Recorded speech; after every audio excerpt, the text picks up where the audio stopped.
হরে কৃষ্ণা। সকল বৈষ্ণব ভক্তবৃন্দের চরণে জানাই সশ্রদ্ধ প্রণাম। এই ভক্তি জীবনে আমাদের শিক্ষাগুরুর কেন দরকার? এত গ্রন্থ আছে, আমরা পড়ব, জেনে যাব, সব কিছু বুঝে যাব, তাহলে শিক্ষাগুরুর কেন দরকার? তার আগে একটা বিষয় বুঝি, যে আমরা তো এই মেটেরিয়ালিস্টিক জগতে ডক্টর, ইঞ্জিনিয়ার, টিচার সব কিছু হতে চাই। তো যদি আমরা ডক্টর হতে চাই, তাহলে আমরা কি শুধুমাত্র বাজার থেকে বই এনে পড়লেই ডক্টর হয়ে যাব? না, তা কিন্তু নয়। এইভাবে ডক্টর হলে কেউই আসবে না আমাদের কাছে চিকিৎসা করতে। কেউ তো দূরের কথা, আমাদের যারা খুব কাছের মানুষজন তারাই আমাদের কাছে এসে চিকিৎসা করাবে না। কেননা আমরা প্র্যাকটিস করিনি কারোর আন্ডারে, আমরা জানি না।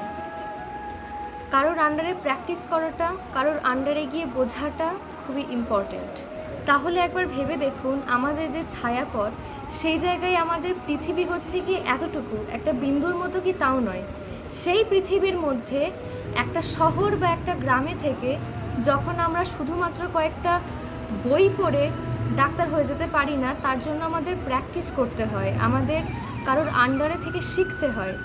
তাহলে ভগবান, যিনি এই সমস্ত কিছু বানিয়েছেন, যার ভক্তি করার জন্য আমরা চেষ্টা করছি, তো সেই ভক্তি করার জন্য, তাকে জানার জন্য কি শুধুমাত্র কয়েকটা গ্রন্থ পড়লেই হয়ে যাবে, নাকি সত্যি কারোর গাইডেন্সে এসে আমাদের ভক্তি প্র্যাকটিস করতে হবে?